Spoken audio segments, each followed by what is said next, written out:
ಗುಲಾಬಿ ಬಣ್ಣದ ಈ ರಿಬ್ಬನ್ ಅನ್ನ ಕತ್ತರಿಸುವ ಮೂಲಕ ಕಾರ್ಯಕ್ರಮವನ್ನ ಉದ್ಘಾಟಿಸ್ತಾ ಇದ್ದಾರೆ. ಮುದ್ನಾಳ್ ಬಿಜೆಪಿ ಯುವ ಮುಖಂಡರು ಯಾದಗಿರಿ, ಶ್ರೀ ವಿಶ್ವನಾಥ್ ರೆಡ್ಡಿ ದರ್ಶನಾಪುರ ಜಿಲ್ಲಾ ಸಹಕಾರ ಒಕ್ಕೂಟ ನಿಗಮ ಅಧ್ಯಕ್ಷರು ಯಾದಗಿರಿ, ಶ್ರೀ ಭೀಮಣ್ಣ ಮೇಟಿ ಡಿಡಿಯು ಶಿಕ್ಷಣ ಸಂಸ್ಥೆ ಸಂಸ್ಥಾಪಕರು ಯಾದಗಿರಿ, ಶ್ರೀ ಬಿಎಂ ಹಳ್ಳಿಕೋಟಿ ಪ್ರಥಮ ದರ್ಜೆ ಗುತ್ತಿಗೆದಾರರು ಸುರಪುರ, ಶ್ರೀ ಮಹಾರಾಜ್ ದಿಗಿ ಕಾಂಗ್ರೆಸ್ ಮುಖಂಡರು ಇಬ್ರಾಹಿಂಪುರ, ಶ್ರೀ ಅನಿಲ್ ಕುಮಾರ್ ಹೆಡ್ಗಿಮದ್ರ ಕಾಂಗ್ರೆಸ್ ಯುವ ಮುಖಂಡರು, ಶ್ರೀ ಆರಿಫ್ ಕಡ್ಲೂರ್ ಕಾಂಗ್ರೆಸ್ ಯುವ ಮುಖಂಡರು ಯಾದಗಿರಿ. ಜ್ಯೋತಿ ಕನ್ನಡ ಜ್ಯೋತಿ ಬೆಳಗಲಿ, ಕನ್ನಡ ಜ್ಯೋತಿ ಪ್ರಭೆಯು ಹರಡಲಿ, ಕನ್ನಡ ಪ್ರಭೆಯು ಹರಡಲಿ. ತಂದಿಟ್ಟ ಜ್ಯೋತಿ, ಹೊತ್ತಿಸಿದ ಜ್ಯೋತಿ. ಮಾಜಿ ಬಿಜೆಪಿ ಜಿಲ್ಲಾಧ್ಯಕ್ಷರಾದ ಚಂದ್ರಶೇಖರ್ ಮಗ್ನೂರ್ ಅಣ್ಣನವರೇ, ಅದೇ ರೀತಿ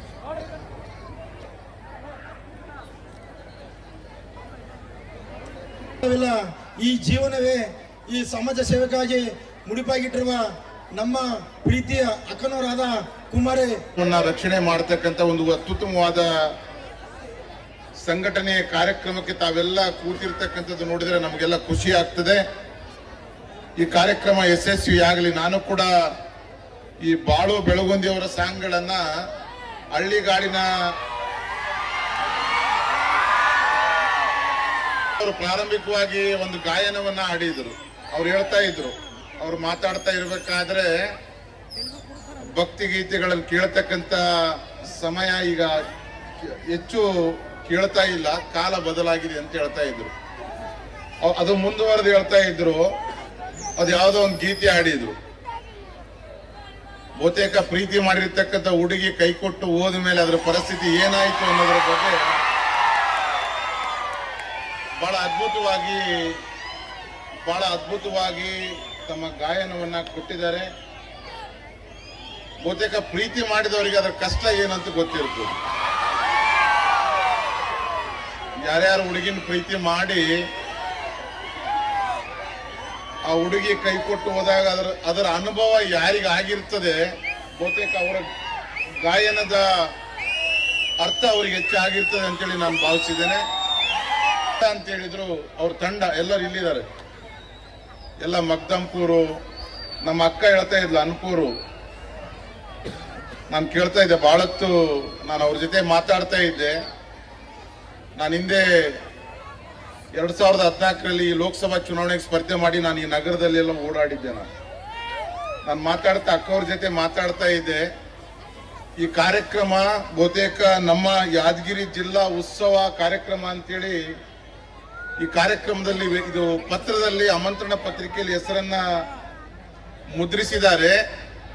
ಆದ್ರೆ ಈ ಕಾರ್ಯಕ್ರಮ ಮೇಲ್ನೋಟಕ್ಕೆ ನಮ್ಗೆ ಹೆಂಗ ಅನಿಸ್ತದೆ ಅಂತಂದ್ರೆ ಒಂದು ಸನ್ಮಾನ ಕಾರ್ಯಕ್ರಮ ಅಂತೇಳಿ ಅನಿಸ್ತದೆ.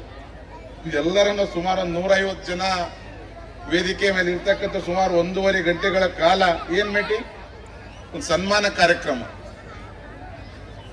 ಬಹಳ ಸಂತೋಷ. ಮತ್ತೊಮ್ಮೆ ಈ ಜಿಲ್ಲೆಯ ಜನರಿಗೆ ಬರ್ತಕ್ಕಂಥ ಹೊಸ ವರ್ಷದ ಶುಭಾಶಯಗಳನ್ನು ಈ ಸಂದರ್ಭದಲ್ಲಿ ಕೋರಿ ನನ್ನ ಸಹೋದರಿ ಬಹುತೇಕ ನನ್ನ ಕ್ಷೇತ್ರದಲ್ಲಿ ಕೆಲಸ ಮಾಡಿ ಬಂದಿರಬೇಕು ಅಂತ ಅನ್ಕೊಂಡಿದ್ದೀನಿ. ನನ್ನ ಕಾರ್ಯಕ್ರಮವನ್ನ ನಿರೂಪಣೆಯನ್ನ ಮಾಡತಕ್ಕಂಥ ಸಹೋದರಿ ನನ್ನ ಕ್ಷೇತ್ರದಲ್ಲಿ ಹಿಂದೆ ನನಗನ್ನಿಸ್ತದೆ ಅವ್ರ ಕಾರ್ಯಕ್ರಮ ನಿರೂಪಣೆ ಮಾಡ್ಲಿಕ್ಕೆ ಬಹಳ ಇವ್ರು ಯಾರು ಬಿಡ್ತಾ ಇಲ್ಲ. ನನ್ನ ಸಹೋದರಿ ಬಹಳ ಚೆನ್ನಾಗಿ ಮಾತಾಡ್ತಾ ಇದ್ದಾಳೆ. ನೀವೆಲ್ಲರ ಚಿತ್ತ ಹೇಗಿದೆ ಅಂತಂದ್ರೆ ನಮ್ಮ ಬಾಳು ಅವರ ಸಾಂಗ್ಗಳು ನೀವು ಕೇಳಬೇಕು, ನಾನು ಕೂಡ ಕೇಳಬೇಕು.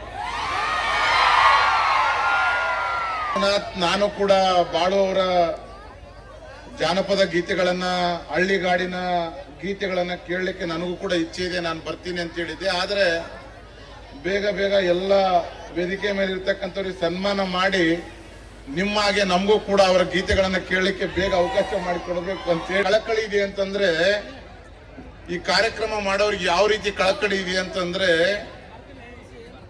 ಒಂದು ಜಿಲ್ಲೆ ಬಗ್ಗೆ ಕಳಕಳಿ ಇದೆ, ಕನ್ನಡದ ಬಗ್ಗೆ ಕಳಕಳಿ ಇದೆ, ಈ ಜಿಲ್ಲೆಯ ಅಭಿವೃದ್ಧಿ ಬಗ್ಗೆ ಕಳಕಳಿ ಇದೆ. ನಾನು ವಿಶ್ವನಾಥ್ ಅವರನ್ನ ನಿಜವಾಗ್ಲೂ ನಾನು ಮೆಚ್ಚಿಸ್ತೇನೆ. ಅವ್ರ ತಂಡ ಪಾಪ ಎಲ್ಲ ಅಧಿಕಾರಿಗಳು ನೋಡ್ರಿ, ನಮ್ಮ ಮುನ್ಸಿಪಾಲಿಟಿ ಚೇರ್ಮನ್ಗಳು, ಎಕ್ಸ್ ಚೇರ್ಮನ್ಗಳು, ZP ಮೆಂಬರ್ಸು, ಮತ್ತೆ ಹಾಗೇನೆ ಎಲ್ಲ ಸಾಕಷ್ಟು ಜನ ಎಲ್ಲರನ್ನ ಸನ್ಮಾನ ಅತ್ಯಂತ ಪ್ರೀತಿಯಿಂದ ಸನ್ಮಾನಿಸ್ತಕ್ಕಂಥದ್ದು ದೊಡ್ಡ ಅಭೂತಪೂರ್ವವಾದ ಒಂದು ಕಾರ್ಯವನ್ನು ಅವ್ರು ಮಾಡ್ತಾ ಇದ್ದಾರೆ. ವಿಶ್ವನಾಥ್ ಅವ್ರಿಗೆ ಇಡೀ ಜೀವನದಲ್ಲಿ ಒಳ್ಳೆಯದಾಗಲಿ.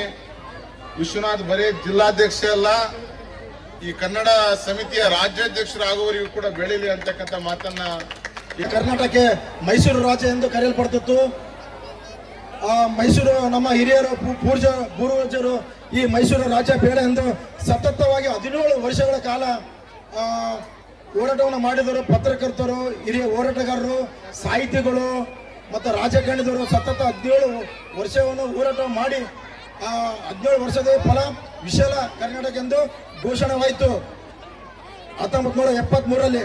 ಅಲ್ಲಿಂದ ಇಲ್ಲಿವರೆಗೆ 52ನೇ ವರ್ಷ ಬಂಧುಗಳೇ. ಅದೇ ಈ ಸುವರ್ಣ ಕರ್ನಾಟಕ ಮಹೋತ್ಸವ ಬಂಧುಗಳೇ. ಮತ್ತು ಇದರ ಜೊತೆಯಲ್ಲಿ ನಮ್ಮ ಯಾದಗಿರಿ ಜಿಲ್ಲಾ ಉತ್ಸವ ಕಾರ್ಯಕ್ರಮ ಯಾಕೆ ಪ್ರತಿ ವರ್ಷ ಮಾಡ್ತೀವಿ ಅಂದ್ರೆ ಬಂಧುಗಳೇ, ಇಡೀ ಕರ್ನಾಟಕದಲ್ಲಿ ಅತಿ ಹೆಚ್ಚು ಗೂಳಿ ಹೋಗೋ ಜಿಲ್ಲೆ ಯಾವುದಾದ್ರೆ ಅದು ನಮ್ಮ ಯಾದಗಿರಿ ಜಿಲ್ಲೆ. ಹಾಗಾಗಿ ಬಹಳ ನಮ್ಮ ಹಿಂದುಳಿದ ಯಾದಗಿರಿ ಜಿಲ್ಲೆ. ಈಗ ಯಾದಗಿರಿ ಜಿಲ್ಲೆ ಅಂದ್ರೆ ಅದು ಹಿಂದುಳಿದ ಜಿಲ್ಲೆ ಅಂತ ಅನ್ನಂಗ ಹೆಸರು ಆಗಿದೆ ಬಂಧುಗಳ. ಹಾಗಾಗಿ ಬಂಧುಗಳೇ, ನಮ್ಮ ಯಾದಗಿರಿ ಜಿಲ್ಲೆ ಬಹಳ ಒಂದು ಶಿಕ್ಷಣದಲ್ಲಿ ಆಗಿರ್ಬೋದು ಮತ್ತು ಕೃಷಿಯಲ್ಲಿ ಆಗಿರ್ಬೋದು, ರಸ್ತೆಗಳಾಗಿರ್ಬೋದು, ಬಹಳ ಅಭಿವೃದ್ಧಿ ಆಗಬೇಕು. ಇದು ನಮ್ಮ ಈ ಉತ್ಸವ ಈ ನಮ್ಮ ಯಾದಗಿರಿ ಜಿಲ್ಲಾ ಉತ್ಸವ ಮುಖಾಂತರ ನಮ್ಮ ಯಾದಗಿರಿ ಜಿಲ್ಲೆ ಸಮಸ್ಯೆಗಳನ್ನು ಒಂದು ಸರಿಪಡಿಸೋಣ ಅಂತ ನಾವು ಪ್ರತಿ ವರ್ಷ ನಮ್ಮ ಯಾದಗಿರಿ ಜಿಲ್ಲೆಯನ್ನು ಉತ್ಸವ ಮಾಡ್ತಾ ಬಂದಿದ್ದೀವಿ. ಉದಾಹರಣೆ, ನಮ್ಮ ಏಕಶಿಲೆ ಯಾದಗಿರಿ ಬೆಟ್ಟ ಇದೆ, ಅಲ್ಲಿ ಹೋಗಕ್ಕೆ ಸರಿಯಾಗಿ ರಸ್ತೆ ಇಲ್ಲ. ಅದು ರಸ್ತೆಯನ್ನು ಮಾಡಿದರೆ ಅಲ್ಲಿ ಒಂದು ಪ್ರವಾಸ ಸ್ಥಳ ಆಗುತ್ತಾ. ಮತ್ತೆ ಈ ಕಡೆ ಗುರುಮಿಟ್ಕಲ ಭಾಗಕ್ಕೆ ಹೋದ್ರೆ ಅಲ್ಲಿ ನಾವು ಯಾವುದೋ ಒಂದು ಫಾಲ್ಸ್ ನೋಡ್ಬೇಕಾದ್ರೆ ಶಿವಮೊಗ್ಗ ಆ ಕಡೆ ಮಂಗಳೂರು ಹೋಗ್ಬೇಕಾಗ್ತದೆ. ಆದ್ರೆ ಇಲ್ಲೇ ನಮ್ಮ ಗುರುಮಿಟ್ಕಲ ತಾಲೂಕದಲ್ಲಿ ಅಬ್ಬೆ ಫಾಲ್ಸ್ ಅಂತಿದೆ, ಅದು ಸರಿಯಾಗಿ ಅಭಿವೃದ್ಧಿ ಆಗಬೇಕು. ಅದನ್ನು ಕೂಡ ಒಂದು ಪ್ರವಾಸಿಗರ ತಾಣ ಆಗಕ್ಕೆ ಸಾಧ್ಯ. ಈಗ ಇಲ್ಲಿ ಶಾಪುರದಲ್ಲಿ ಹೋದ್ರೆ ಇಡೀ ಕರ್ನಾಟಕದಲ್ಲಿ ಎಲ್ಲಿ ಇರಲಾರ್ದಂಥದ್ದು ಬುದ್ಧ ಮಲಗಿರುವ ಬೆಟ್ಟ ಇದೆ. ಆ ಬೆಟ್ಟ ಕೂಡ ಒಂದು ಅಭಿವೃದ್ಧಿ ಆಗಂತ ಕೆಲಸ ಮಾಡಿದ್ರೆ ನಮ್ಮ ಯಾದಗಿರಿ ಜಿಲ್ಲೆಗೆ ಒಂದು ಕೀರ್ತಿ ಬರುತ್ತೆ ಅಂತ ಹೇಳಕ್ ಇಚ್ಛಿಸ್ತೀನಿ ಬಂಧುಗಳೇ. ಮತ್ತು ನಮ್ಮ ಯಾದಗಿರಿ ಜಿಲ್ಲೆ ಸುರಪುರ ತಾಲೂಕದಲ್ಲಿ ರಾಜ್ಯ ಮಾನ್ಯತೆನೇ ಇದೆ. ಹಾಗಾಗಿ ನಮ್ಮ ಯಾದಗಿರಿ ಜಿಲ್ಲೆಯನ್ನು ಪ್ರತಿ ಒಂದು ಹೊರಗೆ ತರಂತ ಕೆಲಸ ಮಾಡಬೇಕು, ಒಂದು ಅಭಿವೃದ್ಧಿ ಆಗಂತ ಕೆಲಸ ಮಾಡಬೇಕು. ಆಗ ನಮ್ಮ ಯಾದಗಿರಿ ಜಿಲ್ಲೆ ಒಂದು ಮುಂದೆ ಬರೋಕೆ ಸಾಧ್ಯ ಅಂತ ಹೇಳಕ್ ಇಚ್ಛಿಸ್ತೀನಿ ಬಂಧುಗಳೇ. ಇಷ್ಟು ಹೇಳುತ್ತಾ ಒಂದು 2 ಮಾತನ್ನು ಮುಗಿಸ್ತೀನಿ. ಜೈ ಹಿಂದ್.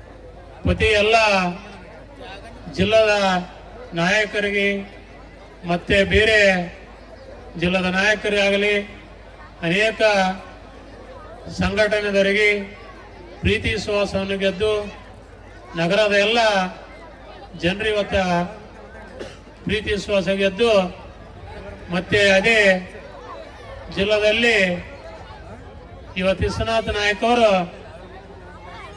ಬೇರೆ ಅಭಿವೃದ್ಧಿ ಬಗ್ಗೆ ಆಗಲಿ ಮತ್ತೆ ಹಳೆದವರಾದ